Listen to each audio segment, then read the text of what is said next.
the closing round table, the battle of words, academic freedom and public critique. The moderator of this panel was decided to be the amazing director Udi Aloni.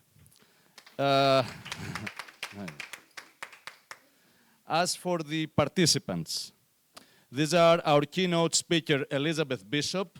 You remember her from yesterday. Should I read once again her bio to remember? No, you remember her. You remember everything. Nikos Marantzidis, do you know him? Or perhaps you need me to read his bio, a short note? Elizabeth doesn't know you. Okay, you will explain to her later. Okay.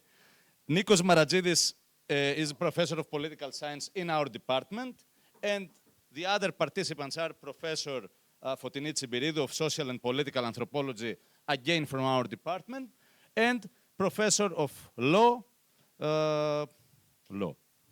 international law, Konstantinos Tsitselikis, again from our department. Thank you very much.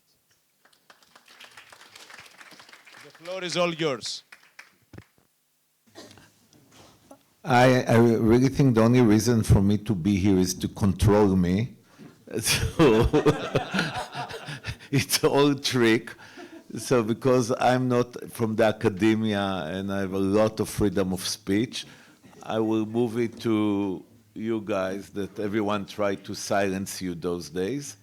And after, if I have some good insight, artistic one, I will do my remark. So let's start. Is that an invitation to me, or should we do this now? You should open your microphone. Your microphone, Elizabeth. Elizabeth, por favor, it's your stage. Thank you very much. Thank you for welcoming me so warmly. I consider my task to be something of a rapporteur, and I'm going to follow through maybe on a keywords approach.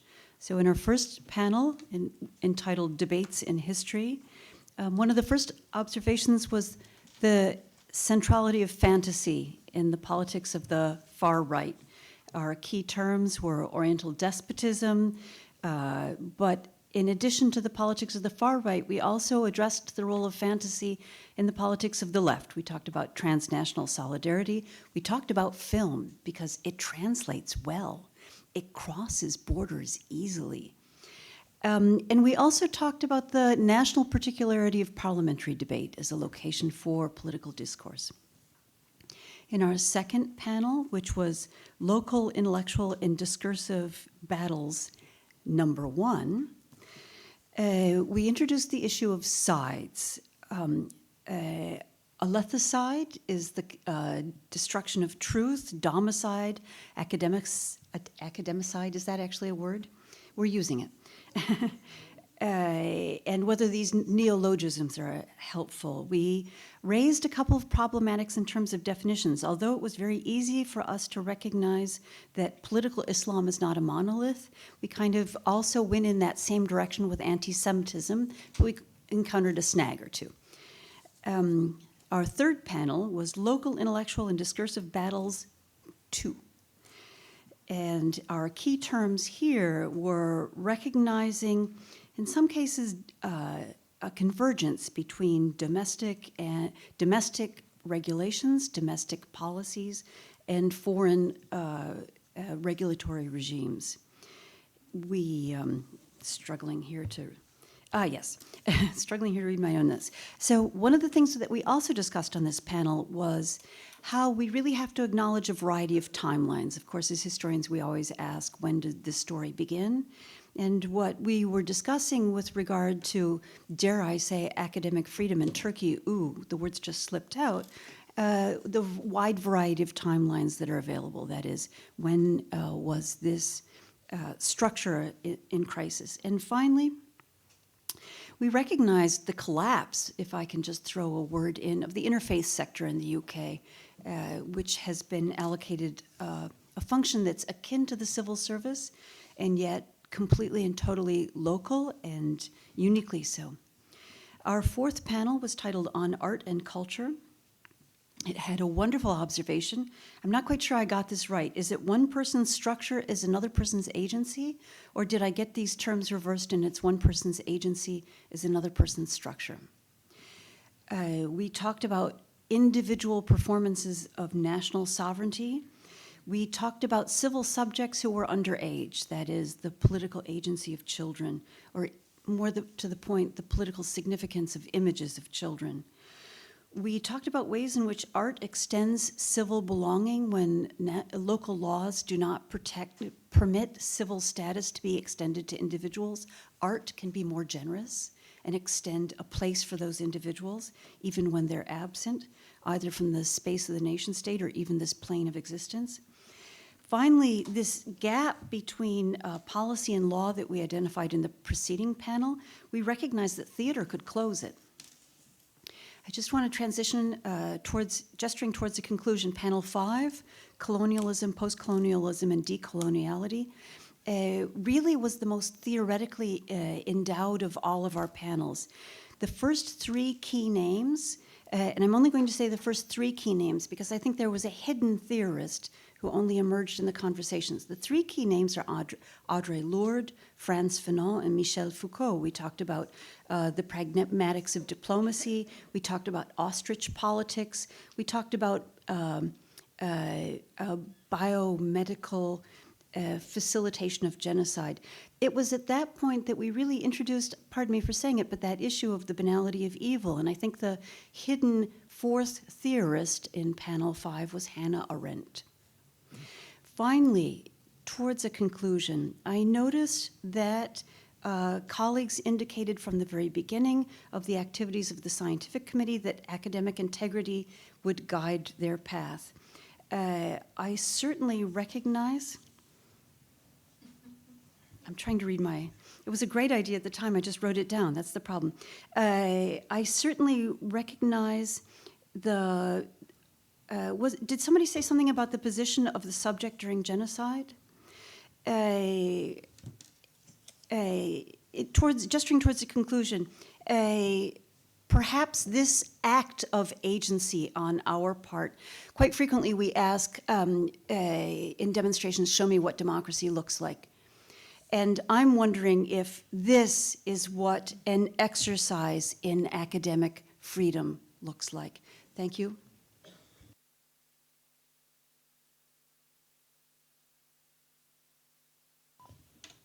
Okay. I'm really very glad to participate to this roundtable, but make no mistake, it wasn't my decision. It was the decision of Leonidas and Panos. It was a coup.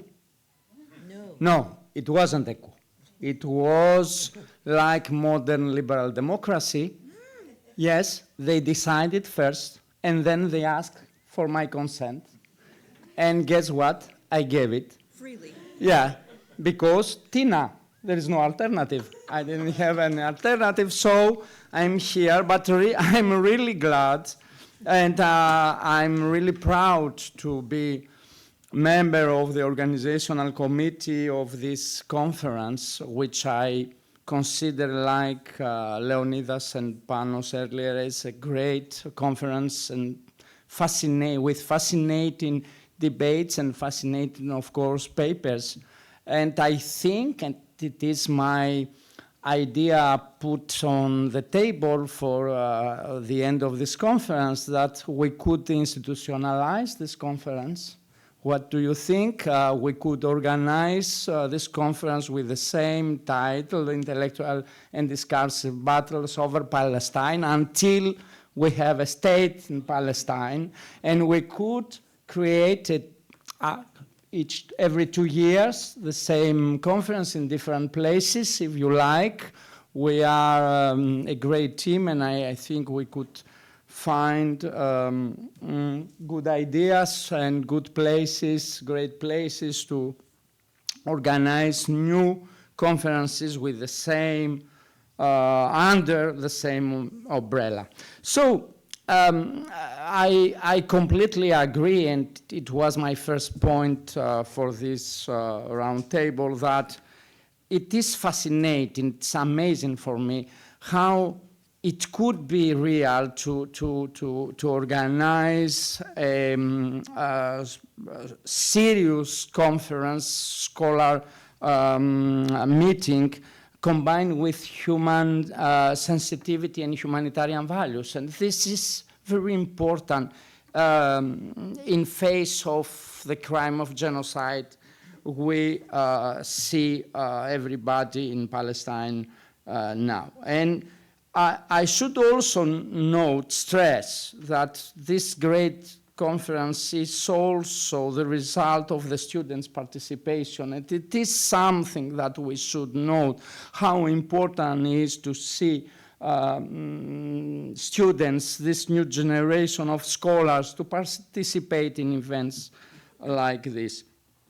So there is in my mind an open question, and a question that we didn't answer. And the question is very simple. Do the initial expectations of the organizers correspond to the result of this conference? I mean, what do we have in mind in the beginning? And do you like stories? Yes, you do, you like, and I will tell you one. The idea of this conference was born about 2 years ago, Pano, you remember, in the Café Hippopotamus. For those not familiar with the cafe geography of the city, Hippopotamus is a student cafe in the city downtown, Rotonda place.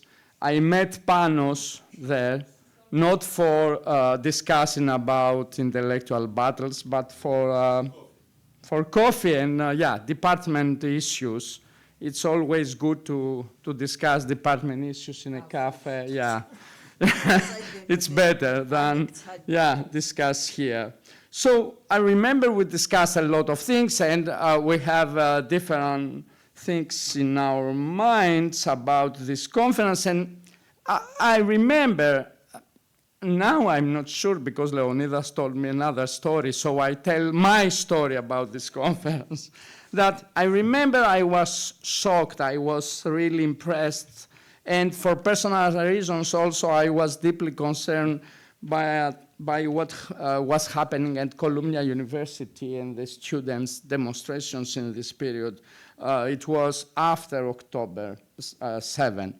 And you remember, of course, I'm sure everybody remembers, the development of the US campuses when student and academic mobilization took the form of demonstrations, solidarity events, sit-ins. And you remember also, I think, that on April 17, 2024, students at Columbia University launched the Gaza Solidarity Encampment. Probably you remember also that the following day, 18 April, more than 100 students were arrested after the university demanded the evacuation of the occupied space. And from this period, numerous campuses across the United States adopted similar forms of mobilization, occupations, encampments, sit-ins, walkouts, and other modes of political action. What was the response by the establishment, academic establishment and political establishment? It was a fierce reaction, brutal sometimes, against the students that expressed their solidarity towards what happened in Palestine. And of course, the consequence of this situation was, it was born a climate of intellectual polarization that took hold in the American Academy, which I must admit I found fascinating to observe this period. So, in this time, the relation between academic freedom and the Palestine issue was put on my personal intellectual agenda, and I discussed with Panos that this situation, this reality, is very helpful for a conference with such an issue. But the most striking in my mind was a contradiction, if you like. And the contradiction was that at the same time, in Greece and in other European universities, in general in the European continent, students, and not only in our university, where we could say quiet. I mean, there weren't sit-ins, demonstrations. In the university, we didn't talk a lot. We didn't have debates, a few debates, maybe in some classes that were completely connected with the issue, but I teach political science. Nobody asked me about what happened in Gaza, and I had few discussions on the issue. So I was stricken by this situation and by this contradiction. I mean, the US are very far away from Gaza. We are very close to Gaza. Why this is happening? I mean, why this contradiction? Why this different psychological climate? At least I talk about the academia, about the universities. Why this is happening? And you know, I have this kind of reflection because I belong to a generation that was totally, how can I say, influenced. The impact of the first Intifada in my generation was so strong, so important. And I couldn't understand very well what exactly is happening. And maybe I thought we live in different times and we see a different culture among our students. So this was this contradiction and the academic climate and the need to discuss about Palestine in a university where Palestine was not very high in the agenda was something that pushed me to forward the idea with Panos. The second trigger, if you like, came from another direction. And we discussed a lot about this in our conference. It was the observation of the gradual shift in the discourse of the far right on Palestinian question and its use of the term anti-Semitism. And I'm a political scientist, and I was shocking to notice how many several far-right parties in Europe, and some of them formerly extremists, like the Hungarian Jobbik, for example, were abandoning anti-Semitism to approach wider electoral audiences. And of course, at the same time, these parties were embracing an aggressive Islamophobia. At the same time, they abandoning anti-Semitism, they embracing an aggressive Islamophobia and fierce anti-immigrant rhetoric. This shift of the European far right toward the path, I can say, of the American Protestant far right brings new rhetorics and new intellectual battles. And here the question of anti-Semitism appears on the agenda, but in a weird way, because we were not merely faced with the increasingly systematic instrumentalization of the term by the Netanyahu government and the European far right, but we meet a grotesque reality. Not only do yesterday's Nazis and fascists now pose themselves as the real opponents of anti-Semitism, but they are the very actors receiving generous support from Israel today. We discussed in our conference, and it was, in my opinion at least, a very good moment of this conference. As Panos said, and one speaker yesterday noted, Israel now finds it easier to engage with the far right, and it seems to welcome the prosperity of far right governments across the board. It was along these lines that Panos and I originally thought that the scientific committee subsequently deepened and expanded these ideas, of course, that we should focus primarily on the narratives and the intellectual debate as well, institutional confrontations around Palestine. Now the question is how close or how far from the initial thought is the contribution of this conference. And I will inevitably approach the question from the point of view of a political scientist, so I try to put some thoughts on the table, but limited thoughts related to the contributions that are related to political science and political history. So in terms of party discourse and strategies, I think we had particularly interesting presentations on developments in the far right and also in the radical left. Nikos, no, it was not Nikos, but it was another presentation about, yeah, very interesting about the radical left, particularly in Greece. What is especially striking, extremely, I can say, dangerous, the rising strategy adopted by the far right in instrumentalizing anti-Semitism in order to stigmatize, discredit, and delegitimize the pro-Palestinian movement. What I did miss here was the perspective of other party families. Social democracy, Greens, which is something very interesting, particularly the German Greens and how ambiguous, I could say, is their stance. And of course the European center-right, which used not to be something homogenized during the previous decades. And particularly it would be great if we could have a comparative perspective trying to understand the developments toward Palestine in the European party system.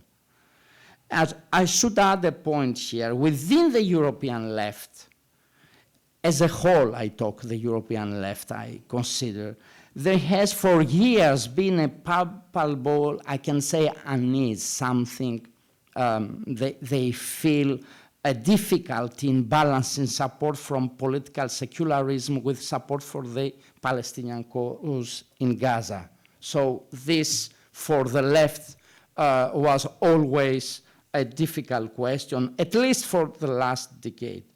I had also expected more contributions on student mobilization. I didn't hear, I didn't hear contribution both for America or in Europe, and I didn't hear about narrative strategies, repertoire of action, internal divisions of the pro-Palestine movement, student movement, etc. And here I think I found a lack. We did not see contribution coming from political sociology and contentious politics. Those who are familiar with these terms, you understand what I mean. I had also expected to hear more on issues of freedom of speech, as well as the implication of those movements for the U.S. Universities. The student mobilizations for Gaza at Harvard, the University of Pennsylvania, and Columbia, you remember the beginning triggered an unprecedented wave of political and institutional pressure on their presidents who were summoned to Congress to defend themselves against accusations that they were tolerating anti-Semitism on their campuses. And the sight of those university presidents apologizing in a frightened tone to Republican members of Congress who were reading them passages from the Bible was truly pitiful. These hearings did not merely lead to resignations, as at Harvard and Penn, but inaugurated a climate of fear and surveillance that goes beyond the university as a protected space. Under the pretext of protecting Jewish students and combating anti-Semitism, fundamental rights to freedom of expression political speech are being curtailed, ushering a new form of McCarthyism in which dissent is conflated with incitement to hatred. Excuse me. Last page. The rise of Trump and the increasingly authoritarian stance toward the academic community are not an aberration, but the continuation of a broader shift in government's culture and institutional practice. And perhaps they serve as both a mirror and a timely warning for Europe, where similar disciplining mechanisms can be activated in the name of protection and security. And here I should note the very interesting paper of Merkan and Damar on the impact of the post-October 7 developments on academic exchange in Turkey.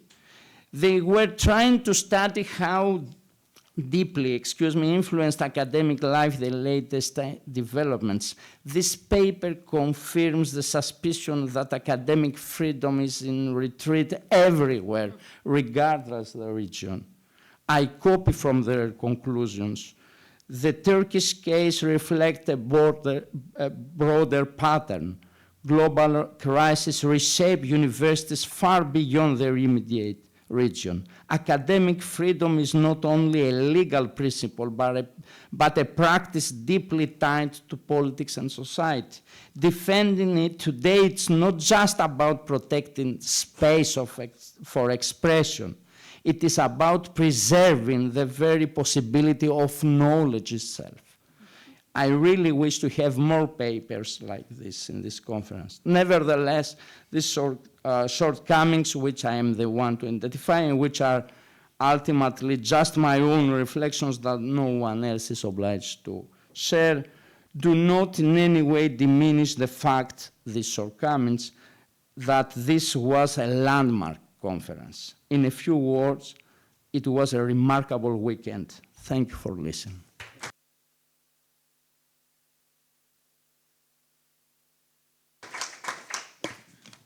Okay. Under the terrible thanatopolitics happening in Gaza and West Bank in Palestine, and with a deep feeling of responsibility, I feel the privilege as participant in such an interesting academic meeting on intellectual discursive battles over Palestine, taking place in our university for the last 2 days. So I feel privileged also to be part of this roundtable and blessed to have our students with us.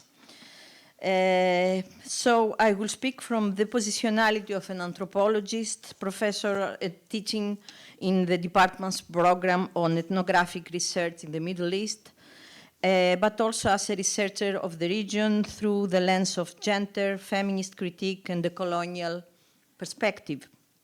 I hope to contribute with specific nuances on the above analytic of the terms I will speak later. And I draw, of course, all my thoughts not from the conference only, but by following scholars and experts in the field, from anthropology, from the discipline of anthropology, their experiences in the classroom, in the research, and in the activist participation. Mine activist participations, the last 5 years, is connected also to a collective, we call it the Colonize Elas. I will speak on the activities we had over the issue. Highly motivated, first of all, by the study of the anthropologist Didier Fassin, Moral Abdication, How the World Failed to Stop the Destruction of Gaza, a book that is translated already in Greek. I quote from the English publisher. The book explores how most Western governments and elites have supported the destruction of Gaza and silenced voices calling for Palestinian rights. Didier Fassin examines how Western governments have largely often contributed to the destruction of Gaza, its homes, infrastructure, hospitals, education, institutions, and civilian population. To justify their support, and to prevent criticism, they adopted an official version of events aligned with the Israeli master narrative. This narrative was widely reproduced by mainstream media, which ignored the experiences and perspectives of Palestinians. Dissenting voices in Europe were silenced. A policing of language and thought was imposed. Censorship and self-censorship became normalized in the academia also. To call for the ceasefire or to demand respect for humanitarian law was enough to trigger the even-ready accusation of anti-Semitism, as we mentioned. In other words, Didier Fassin seeks to create an archive, as he said, of this moral abdication. He notes, referring to the words of the anthropologist Catherine Haas, for Israel, the objective was indeed to create the irreparable for everyone, in both bodies and minds, to produce generation of illiterates in a society where the value of education and cultivation is well known, to ensure that Palestine would never again contribute anything to the world. And while this academic genocide, which is epistemicide, continues even more harsh along the destruction of the educational and the healthcare systems, and more broadly, the extreme environmental devastation, censorship through prosecutions and accusations of anti-Semitism has been intensified in countries such as the United States and Germany, accompanied by the self-censorship in most academic institutions in Western and also the Arab Muslim worlds. We have to mention that. However, in Greece, in Thessaloniki, at the University of Macedonia, we are lucky to open this discussion on this issue. This international conference, as has been mentioned before, was financially supported by the Research Committee of the University of Macedonia and the Department of Balkan, Slavic, and Oriental Studies, and the 3 labs we just mentioned. Personally, I have to remind to myself when I was preparing this presentation that in October 30, 2013, 23, sorry. Sorry, oh, yeah, okay. I anticipate a little bit. With the collective, the Colonize Alas, we sought a resolution condemning all that, the genocide that started in Gaza. Unfortunately, at the time, we also observed inertia, not only in academia. Okay, we signed this petition, almost 800 people from academia, but not all of us. And at the same time, we observed inertia within the country's leftist space.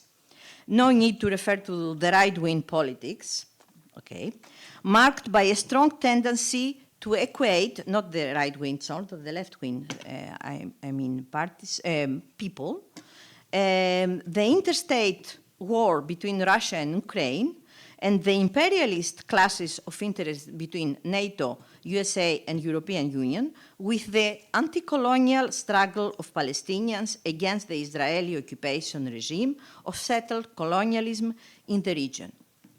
And this, while in the first case, very strict sanctions have for years been imposed against Russia. In the second case, we witnessed the unconditional support of the West for Israel's genocidal practices. Yet, and I say this with some hidden pride, the reflexes in our department were immediate, as we try to cultivate, to promote principles of critical knowledge in the area studies. For over a year now, we are collaborating to have this conference together. And of course, we asked for our partners, international partners, to support this effort. This was achieved through complete alignment. This was not achieved through complete alignment of opinion and assessment among us, whether from the standpoint of history, of political sciences, of legal and international law or anthropology.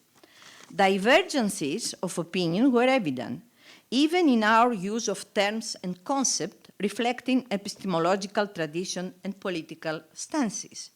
Thus, the war battle of words, or the debate over the choice of concept to describe the problem, runs through our own world as well, something perhaps reflected in the very composition of this round table. However, we agree in the following, and I quote from the call of the conference: the conference seeks first and foremost to promote defend the right to critique and to confront practices that engender academic freedom and critical thinking on issues of power, hegemony, war, civic rights, and human dignity. Let me explain now why now I will feel the need to add also social justice.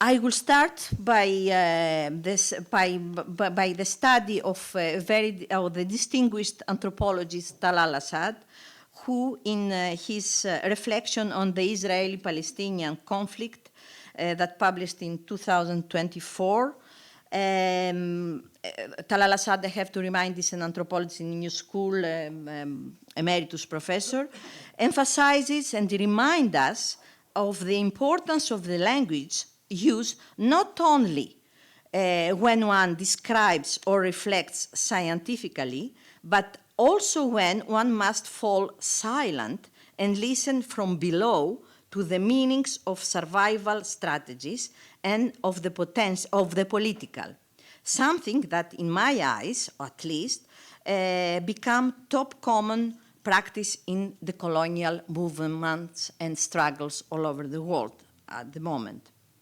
In this process, anthropologists often have a comparative advantage over the more logocentric disciplines, since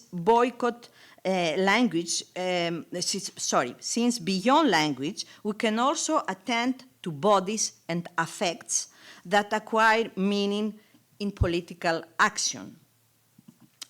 The knowledge produced through the study of everyday life, I had the opportunity to study that in a published volume a few years ago, can release us from intellectual wars over how we enter the discussion on settled colonialism, for instance, on destruction and Nakba, on genocide in Gaza, as opposed to the generic categories of war and conflict in the region.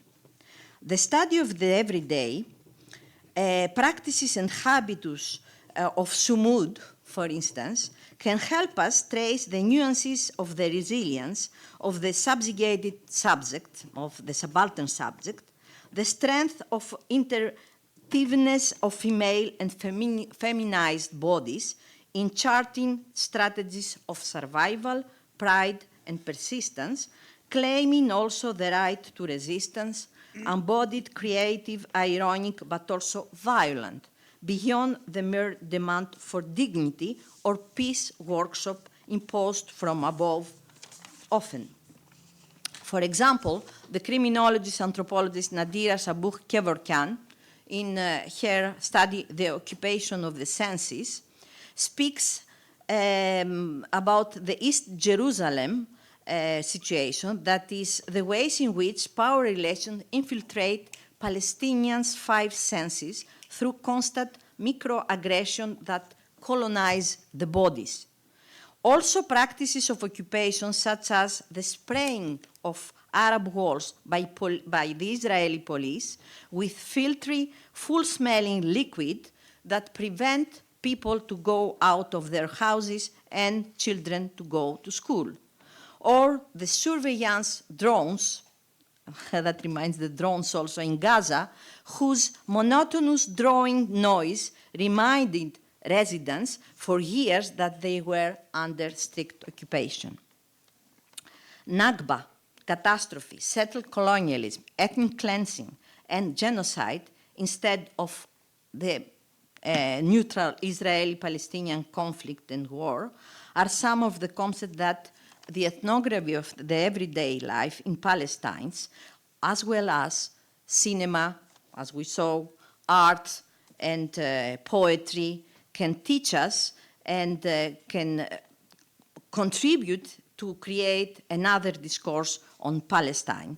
And of course, we have to engage with all this in our teaching classes. So in anthropology, we have a lot of editing on this, teaching the anthropology of Palestine, how to teach under the times of genocide, etc. So screening, films, documentaries, and engage with art is very important for us. Personally, I do, my students know that in all my classes I do every time. As a community, we must overturn the myths and illusion of the dominant journalistic, orientalistic, and Islamophobic discourses. We must engage intersectionally with feminist methodologies and the colonial movements in action in order to counter the epistemicide produced by mainstream media. We bear the responsibility to raise awareness of the nuances of colonization in terms of occupation, enclosures, deprivation, denigration, but also anti-colonial struggles for freedom, which often involve violence. Yes, Fanon remind us, this violence in the colonial struggles is important too. And of course, the imposed hierarchies inside all these movements for the most privileged feminized bodies from below.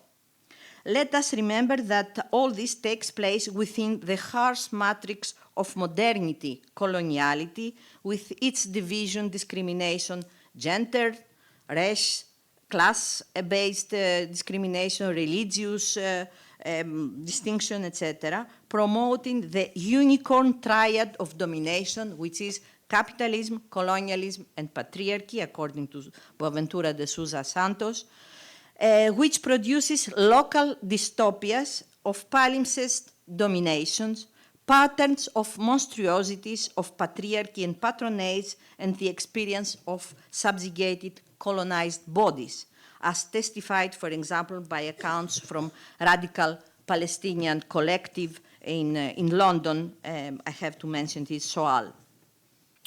Unfortunately, this triad of domination increasingly diverges from the principle of rights and freedoms as framed in the international law since the Enlightenment, sliding into the sheer force of authoritarianism. The right to human dignity and the freedom of expression are increasingly restricted both inside and outside the academic communities. Last page.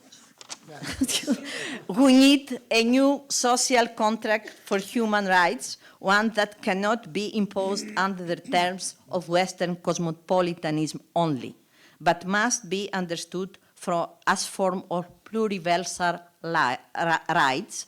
I quote Santos again. To achieve this, we must focus on everyday life and lived experiences or struggles, artistic mediation and representation, instead of envisioning peace workshop in the absence of those who are the protagonists on the spot of this drama. The intellectual and logocentric battles over Palestine expose the nakedness of the Western fantasy based on white logocentric supremacy, placing at risk the very achievements of critical discourse and of the university as a space of creative thought and action in the face of new authoritarian hegemonies. There is no doubt that the climax of destruction in Palestine signals where authoritarianism is tending to further enclose our lives and minds. For minds are the target, let us not delude ourselves. And if the intellectual battles over Palestine reveal the marks of domination, the movements of support and solidarity learn much from Palestinian strugglers, as we saw in the initiative of the Gaza Sumud flotilla the last weeks.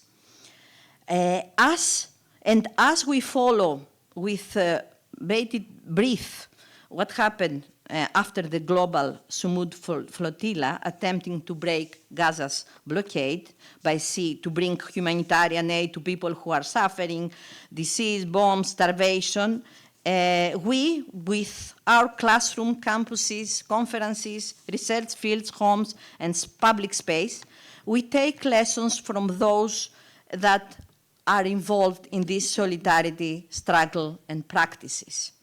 The Palestinian question concerns us because we are all potentially or could become Palestinians, and because is no place in this planet can there be peace without social justice, and in this case should begin with the decolonization of Palestine, the social justice imposed there, and the freedom without apartheid. Thank you for the attention.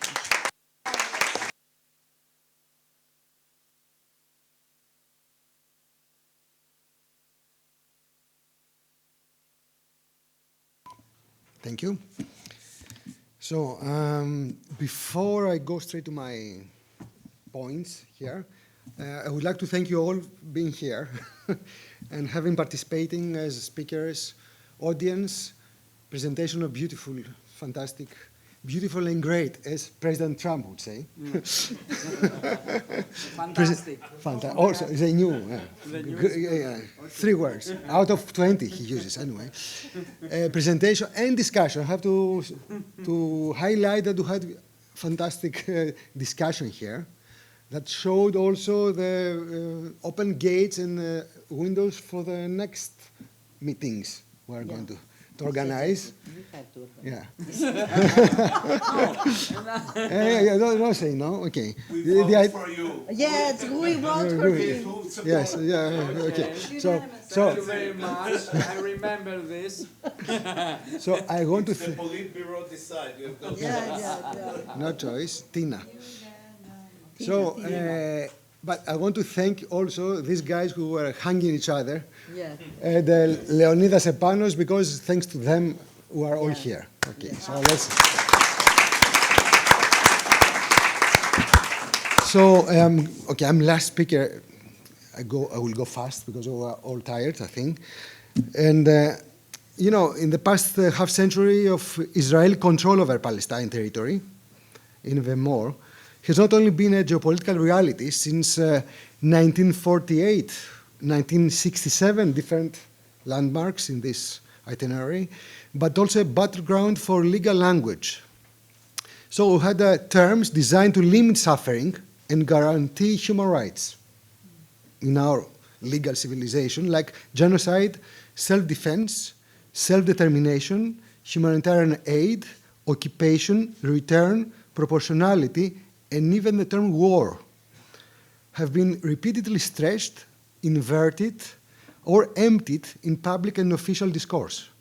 So in many cases, they were expelled from the public arena, even in the academia we were talking about, through an extended neo-McCarthyism, you can say. Yeah. So I have discussed a lot about this.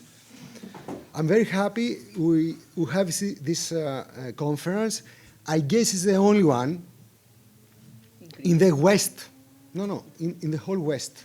Yeah. Because I've talked a lot with our friends from Holland to the US and Australia. They don't dare even to propose or discuss the subject in a master's.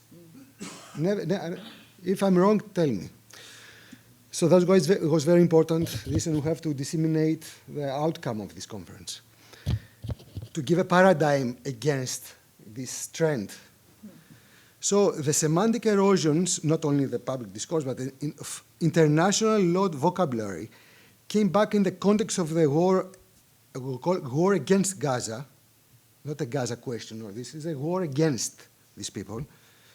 It's a war against Palestine. And the aggressive politics of Trumpism. We are laughing, but this, I think, this is a broad political context. I don't know what we call exactly Trumpism, but because we are in the wave of this, we don't understand very well what is this. So the legal concepts have been reframed to shield Israeli state from accountability and to delegitimize Palestinian claims. This is the broader framework.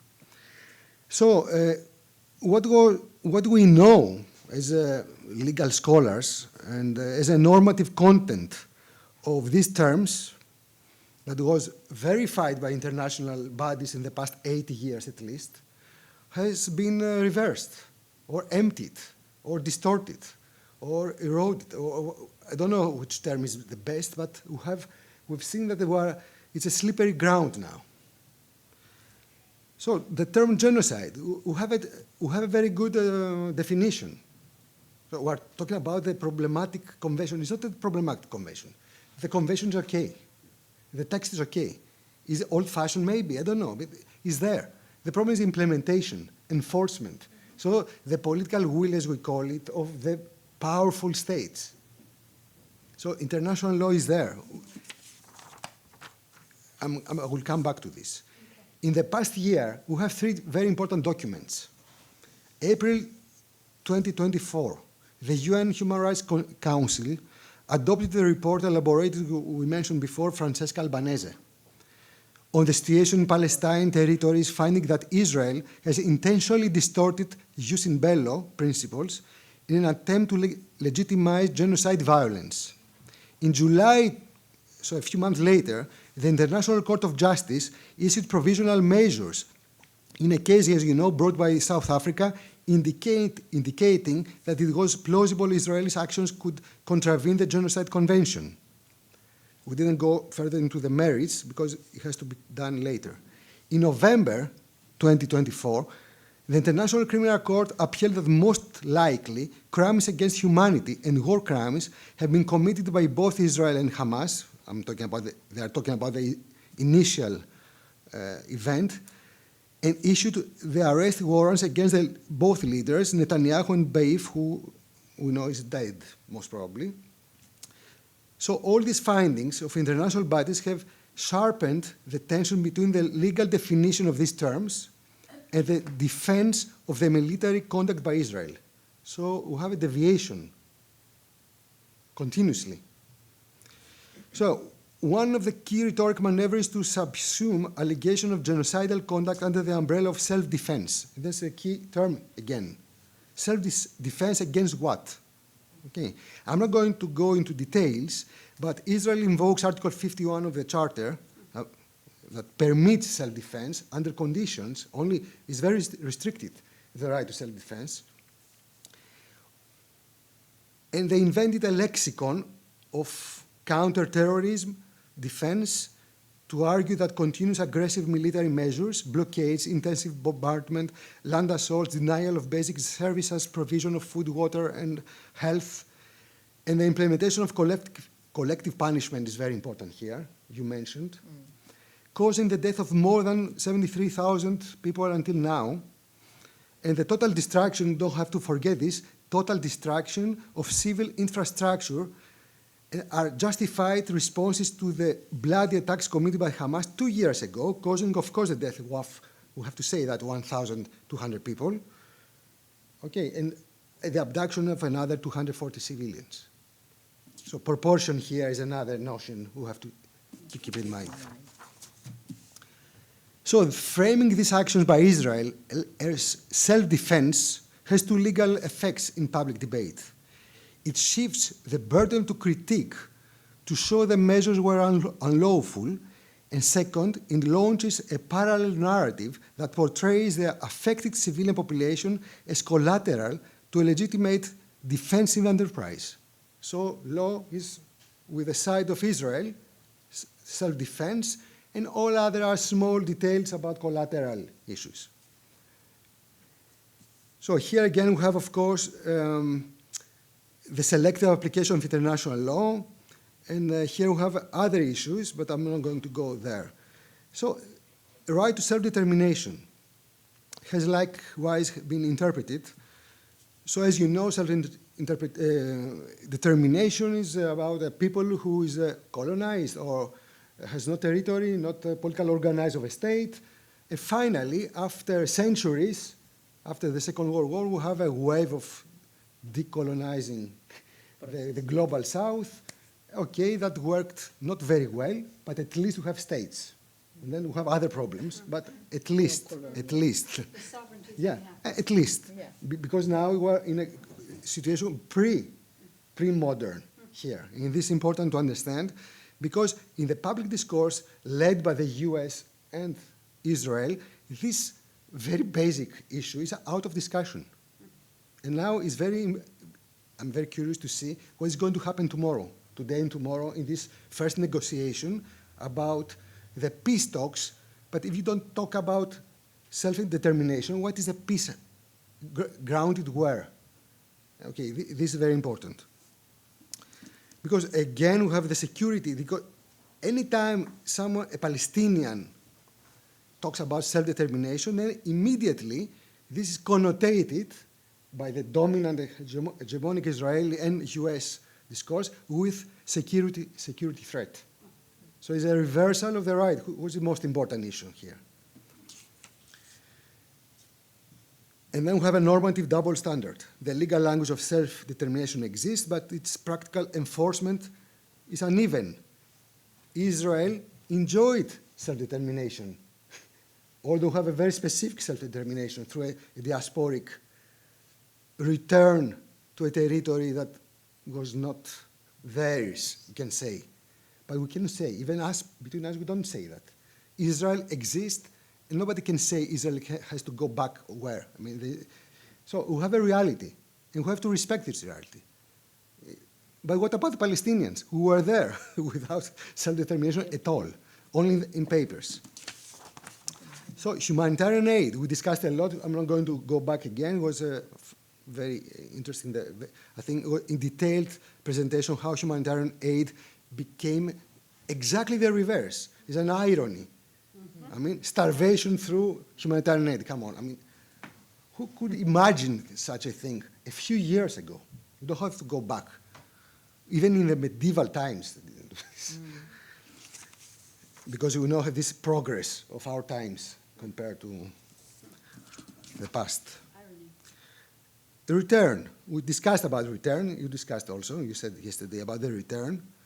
Of course, here we have another uneven situation. Jewish population have the right to return. It's not a real return, but anyway. Okay, let's say, but why not the others, the fresh refugees from Nakba onwards? 8 million.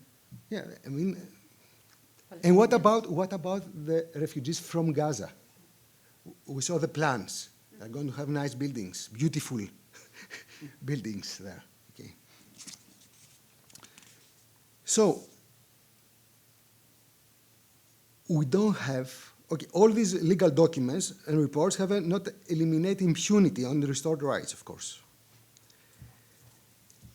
There is a problem with enforcement in face of the geopolitical alignments of veto politics, of asymmetric power, neo-colonial hegemony, where the weapon market matters more than anything else. It's a market issue here also. We don't have to forget the market.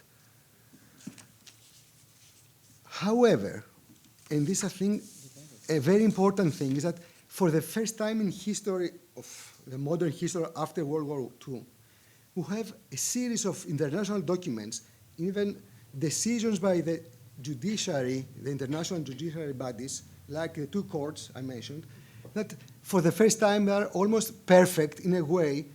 They use the terms and they apply the terms according to what is happening in real life.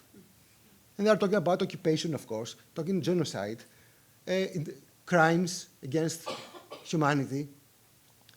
We have for the first time a warrant against the head of a Western country. It's the first time. So the system finally worked. What doesn't work at all is the enforcement. So we have a deviation, absolutely. For the first time, we have good decisions by the international courts. We're laughing sometimes against them, and now we have them. And all these judges are coming from both north and south. Okay. So we have an alignment, finally, to common legal logic. But then we have an absolute denial by both perpetrators, Israel, and those who feed Israel with weapons, money, loans. So we have, and according to the court decisions, it's not only Israel who have legal obligations, but all those who help Israel. And this is very important. If you allow me to take to the extreme, I would say that what Houthis did and were doing in the past 2 years, Houthis from Yemen, the terrorist guys who were bombing all the ships going to Gaza, they invoked the charter of the UN, which is amazing. When you see, and you don't know the labels and the names, you will say, okay, they do the right thing, because the charter says when the Security Council is blocked, and this is what America, the US did it in Korea, because it was blocked by the Soviets, they said, look, we deviated the charter, and we use something to fulfill our obligations towards humanity. Houthi said the same thing. Very interesting. But who can say that, politically and legally speaking? So I go to my last point here, sorry, which is the denial. So we have a denial by Israel in the hegemonic discourse, a denial of facts. They say, oh, this thing do not exist. It's an absolute denial. And for the first time, we have a denial of international instances.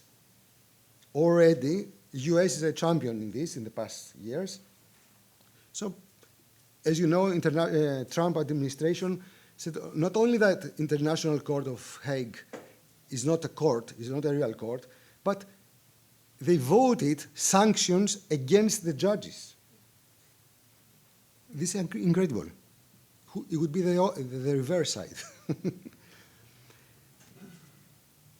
So we have a double denial here, which is very, very interesting academically speaking. In denial of the facts, denial of international system. By whom? By Westerners.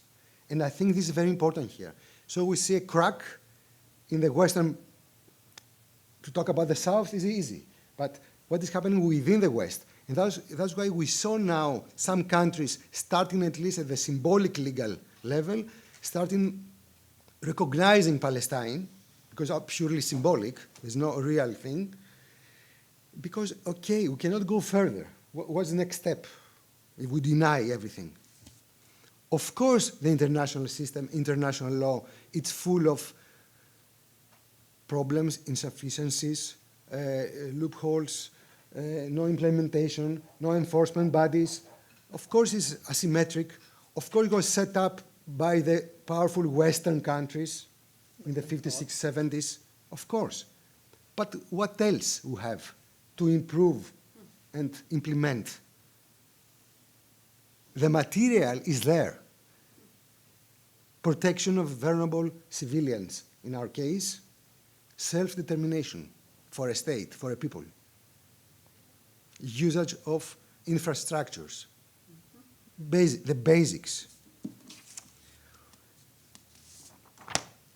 The denial, this links to your movie, the denial comes in a very strange way from the grandchildren of those who suffered from the Holocaust. And they suffered in the last 30 years, not bodily, but in a political level, from the denial of the Holocaust in the West also. The new trend from pro-Nazi strange literature. So why is this happening? I mean, don't answer. I mean, if you think, if an alien comes here and looks at this case study, we see what is this? And there are some people now that are going with a swastika in Israel. I don't understand this. So, we have a semantic distortion of international law, international politics, of course, by Israel and the US and other countries in the alliance. Strong. The alliance is still strong, of course.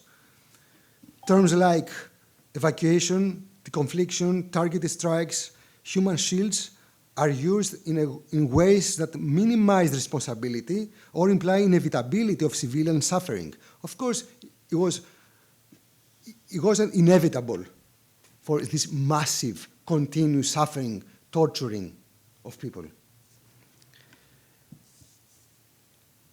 What about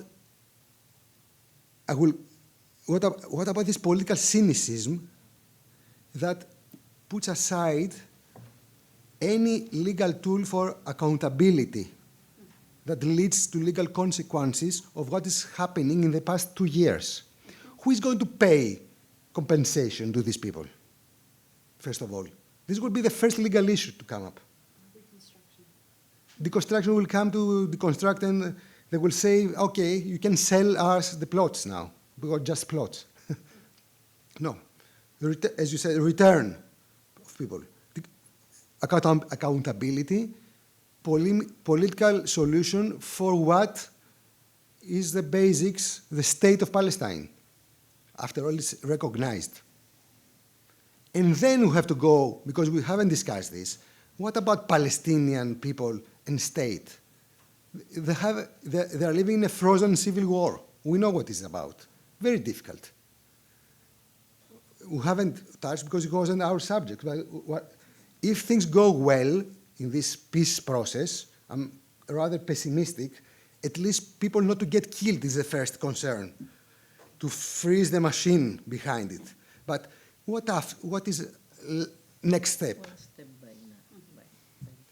Because Israel and Trump have even mentioned this about a solid agreement. I mean, you have to go back at least to the Oslo agreements. Okay. So we have to think about the basics. We have to think about international law. And okay, to deconstruct and to criticize international law, I have done it a lot. But now it's enough. We have a solid corpus of legal norms. Let's implement, let's enforce them. How? This is a big problem. It's political. It's not the law. It's the politics around the law. And this tragic irony with different expressions and aspects, distorting language, reminds me the Nazi work liberates these things. Netanyahu, as you remember, put some loudspeakers while he was talking the General Assembly in the UN. He was putting loudspeakers around Gaza that people listen to. I mean, this reminds me some things. Okay. And then we have to go further to reintroduce all these terms: genocide, self-defense, self-determination, occupation, because there are legal commitments about who the occupator has obligation and duties according to international law, and to offer protection to victims of massive crimes. So the hegemonic discourse, and some people before today and yesterday said it, the term is tries to dehumanize law. So the dehumanization of the language. This is very important here. We have to bring it back to talk about victims, and to go back to the very basics about justice, and not go to social justice. But justice, what is justice, finally? Sure. So we have, through the new language, the new speak, we have new significations, which is very problematic. We wish to have new significations to the best, but not to go back to the dark ages. This is a problem here. So all of these are very, very important, that we have to guarantee human rights, protection of human dignity, justice, to think about other cases. About Darfur of Sudan is something I forget, but is there for 30 years, and the genocide is really bad, how it's committed by different actors. Maybe we can organize other things, to stop having all this distortion as an anti-human paradigm, because we have to stop this. Because this paradigm, the distorted paradigm, sells. I don't know why, through the media and the governments. Okay, so I'm stopping here, and let's be optimistic that we'll make it. Thank you. Thank you so much for you guys, and I want from the people who came from outside to thank all of you for having us in this extraordinary event. I just wanted to do a small remark as a human being, but in the end I have to speak as a Jew. I have no choice, that it's not necessary when there is a genocide, you just have to speak as a human being, but it seems that if it's helped the cause. So first of all, I think it's so important that it's come from the Thessaloniki, this event. I was here, we grew up with this place, 50,000 Jews were sent to Auschwitz. And I went to the memorial, and from this memorial, I called to end the genocides against the Palestinian people. So to have this call from Thessaloniki for a Jewish person is very important. About the anti-Semitism, for years we speak about it, and for us it's very clear for 20, 30 years that the Israel state and anti-Semitism are on the same side. When I fight anti-Semitism, I fight Israel. And we know it, that they have the same ideology. They built, it's not by mistake that all the anti-Semitic movements support Israel. What's happened with the Zionist movement, they heard that Hegel said that we were kicked out of history when we could touch the redemption. And then the young Zionist read Hegel and said, no, we'll go back into history. And they did it better than the German recently. And the anti-Zionist Jews, or I would prefer even to say the pre-Zionist Jews, because I don't want to define myself according to them. So people like Rosenzweig and Benjamin and Kafka, they wanted to keep the Jew as the symbol of universalite and not to go to be these things. And in a way, we have to give this ceremony now to give the symbol of universality to the Palestinian people right now. The way they arrange all of us under one voice, it's very important. But then we didn't speak about, and that's what I said, we hardly spoke about freedom of speech here. And I think about the freedom of speech of us. Of course, they try to stop us, but we also, all the time, we're negotiating with our listeners. And for example, the last thing I did an order to the Palestinian men, because we all the time like to speak about the babies and the women and the elder people that were massacred, because by that we think we can touch the humanity of the West. But the people who carry the burden of the struggle, of the food, it's the Palestinian men, and I think we have to respect them. They carry the struggle, they carry the torture, they're getting raped in Israeli prisons, they're getting murdered, like 100 murdered in Israeli prison. And many people of the liberal that fight for Palestine, afraid to praise the men because it sounds like, we praise Hamas or something. And it's interesting because Hamas now asking to release Barghouti, that he's the same, Marwan Barghouti, and Israel refused to release him. And, but it's beautiful because all Israel know that he's in the head of Israelis, that only Israelis can know. Marwan Barghouti is the one that could make peace with Israel. This is and therefore they refused to bring him. And by Hamas insisting on him, they're doing a very strong national solidarity to ask Barghouti to be free. And I think we have to respect it. So it's very hard to do it, but it's important. And the thing that you mentioned on banality of evil, Hannah Arendt, the thing is that it's not enough now because there is a pure Jewish sound. At least the German in Berlin could claim that they didn't know. Israel is celebrating the death. There is a celebration. They show you, the people from the government show you how they kill people. You go on the internet, and if you understand Hebrew, you don't believe it's a Jewish sound of killing. And this is a new phenomena a bit. And I have to remember that this danger, that's why I choose to speak as a Jew, is because Steve Bannon claimed that the progressive Jew are the most problematic people, so probably I will have to keep this voice for a while until I give up my Jewishness, because it's a very important voice to speak. And I want us to be really more inclusive. With this, I want to end for all of us, because about freedom of speech, Zizek, my friend, that many of the radical left don't love him, but he already warned me with all the political correct and the canceling culture that we give a weapon to the right wing to cancel us, because they know to do this shit better than us. And he warned us from this possibility. And now you see how the left each time almost create a unity and destroyed each other, how one more radical Palestinian group go against one. So I want to end with a beautiful poem of Mahmoud Darwish that was a master and teacher and friend, and I used this in the end of the film Junction 48 in the rap. But in the poem he ended, let us walk together in two different paths. Let us work together and let us be kind. And the idea is, let us walk together in our journey against genocide, in the anti-fascist movement, and we can go in two different paths, you know, the radical, the communist, I don't know, the pragmatist, but we have now to join together because it is a stage of emergency.